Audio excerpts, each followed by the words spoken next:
Hello, good morning guys. Kain tayo ng almusal.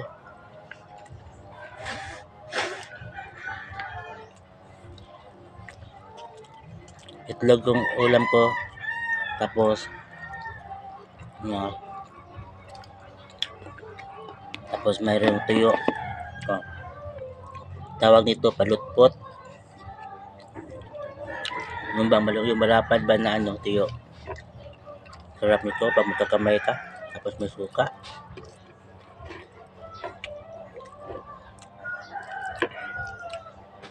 Pag mamadalian yung pwede lang kayo prito-prito lang sa umaga. Itlog, tuyo, tapos minsan hotdog. Minsan naman ang fried rice lang kung walang ulam. Okay na yun. Tapos parisan din ng coffee para naman maganahan kayo sa pagkain niyo. Ganun lang kasi yung mga gulay-gulay pwede rin yun pang tanghalian, panghapunan. Ganito kasi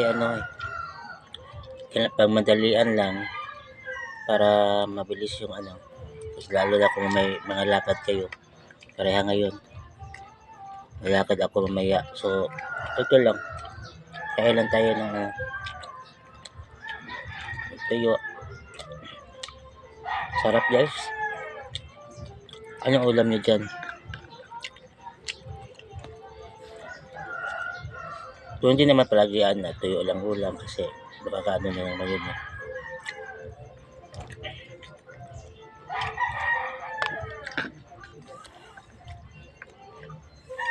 Kumusta man kayo dyan? Simpleng buhay lang. Yan. Huwag kayong mahiya kung anong ulam ninyo. Kasi Pinoy tayo Hindi tayo lalo na kung simple lang kung umuwi natin. Kain lang tayo ng ganitong ulam. Pero may mga naman, yung mga mayayaman naman na kumakain din naman ito kasi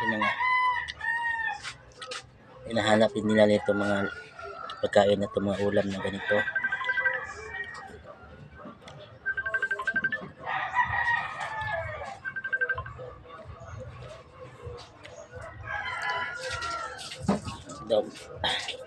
Busog na ako guys.